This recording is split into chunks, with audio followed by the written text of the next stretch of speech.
Imagine waking up tomorrow with access to a settings menu for your own body. Not a workout program, not a meal plan. An actual settings menu. Muscle fullness, increase by 20%. Recovery speed, double it. Body fat, decrease. Sleep quality, maximize joint pain. Disabled, if that sounds like science fiction, that's because for most of human history, it was. But over the last few decades, scientists have discovered that the human body isn't controlled by one muscle-building switch. It's controlled by dozens. Some systems tell your body to grow, some tell it to recover, and some exist purely to stop you from becoming too muscular in the first place. Which raises a fascinating question. If we can manipulate all of these systems individually, could we engineer the perfect physique? Not the biggest physique, not the strongest physique, the perfect one. And honestly, if we're going to answer that question, we should probably define what perfect even means before we all start pretending we're auditioning for the next Marvel movie. The perfect physique is surprisingly difficult to define. Ask a bodybuilding fan, and they'll say it's classic physique. Ask an open bodybuilding fan, and they'll say it's a 300-pound mutant that looks like he was assembled in a government laboratory. Ask Hollywood, and apparently the answer is to have the body fat percentage of a dehydrated raisin while also maintaining visible abs year-round. But regardless of personal preference, most people agree that the perfect physique probably has a few key characteristics. A lot of muscle, very little body fat, excellent proportions, round, full muscle bellies, fast recovery, good skin, healthy joints, and ideally the ability to maintain all of that without dying at age 43. Which brings us to our first problem, because your body doesn't actually want you to have any of those things, at least not to the extent that you probably want them. Your body has a built-in anti-bodybuilder system. Seriously, it's called myostatin, and its entire job is to stop you from becoming excessively muscular. Think of myostatin as the world's least supportive personal trainer. Every time your body starts making progress, myostatin shows up and says, okay, let's calm down a little, which, from an evolutionary perspective, actually makes sense. Muscle is expensive. It requires food. It requires oxygen. It requires recovery. If our ancestors looked like modern professional bodybuilders, they probably would have starved to death trying to chase a deer for 6 hours. So evolution installed a safety mechanism. The problem is that bodybuilders generally don't enjoy safety mechanisms, which is why scientists became fascinated by something called follistatin. Now, follistatin is often described as a muscle-building compound, but that's not entirely accurate. Follistatin doesn't necessarily push harder on the gas pedal. Instead, it reduces how hard you're pressing on the brakes. And that's a massive distinction. Imagine two people trying to drive a car. One person keeps pressing the accelerator harder, the other person simply takes their foot off the brake. Who gets moving first? That's essentially the appeal of manipulating myostatin pathways, not necessarily creating more growth, but removing some of the biological resistance to growth in the first place.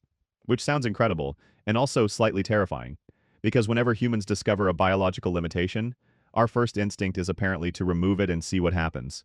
Historically speaking, that strategy has had mixed results. But removing limitations doesn't actually build anything. For that, you need a construction manager. Enter IGF-1 insulin-like growth factor 1, and if testosterone is the king of muscle-building hormones, IGF-1 is the architect. Every time you train, you're essentially destroying tissue. Which sounds counterproductive because, frankly, it is. The entire process of bodybuilding can basically be summarized as intentionally damage yourself, recover, and hope you come back slightly prettier. And one of the primary systems responsible for that rebuilding process is IGF-1. But here's where things get really interesting. IGF-1 doesn't just influence muscle growth, it also activates satellite cells. And satellite cells are essentially muscle stem cells. Think of them as backup construction workers. Most of the time, they're sitting around doing absolutely nothing, which, to be fair, is also what I do whenever somebody asks me to help move furniture. But when your muscles experience enough stress, these cells become activated and help repair and build new tissue, which means that if follistatin potentially removes some of the limitations on muscle growth, IGF-1 helps organize the construction project itself. And this is where the idea of engineering a physique starts becoming really fascinating, because we're no longer asking, how do I build muscle? We're asking, how do I optimize the systems responsible for building muscle? Unfortunately, biology has one major flaw. It doesn't really care what your aesthetic goals are. IGF-1 doesn't know what a V-taper is. It just knows one thing: grow. And biology has a funny habit of taking instructions very literally. Let's say you've solved muscle growth. Congratulations, you still have another problem. Actually, several. Recovery, sleep, fat loss, joint health. Because the truth is that elite physiques aren't built solely through training. They're built through recovering from training. Which brings us to growth hormone's secretagogue peptides. Compounds like CJC1295 and ipamorelin don't directly create muscle. Instead, they stimulate pathways associated with your body's own growth hormone production. And growth hormone influences a lot more than most people realize. Recovery, collagen production, sleep quality, fat metabolism, connective tissue, skin health. Essentially, growth hormone doesn't build the house. It helps improve the neighborhood where the house is being built. And honestly, that's probably more important because imagine two physiques. One guy gains an extra 5 pounds of muscle. The other guy sleeps better, recovers faster, stays leaner, has healthier joints, better skin, and can train consistently for the next 10 years. I'm not saying the second guy wins, but he probably feels significantly better getting out of bed every morning, which after age 30 becomes an increasingly underrated performance metric. Let's imagine, purely hypothetically, that we could optimize everything.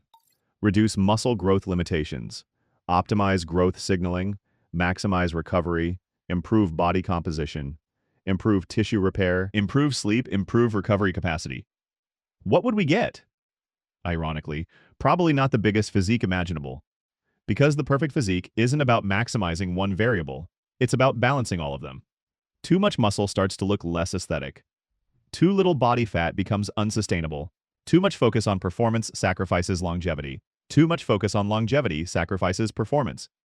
The perfect physique isn't a number, it's an equilibrium, which is admittedly a much less exciting answer than inject secret super protein and become Batman. But it's probably the truth. And perhaps that's what makes this entire conversation so interesting. Because the science required to engineer the perfect physique isn't really about discovering how to maximize one thing. It's about discovering how to optimize everything. And maybe that's why the perfect physique has remained so elusive. Not because we don't understand enough biology, but because perfection itself might just be a balancing act. And if that's true, then perhaps the perfect physique isn't something you build, it's something you engineer.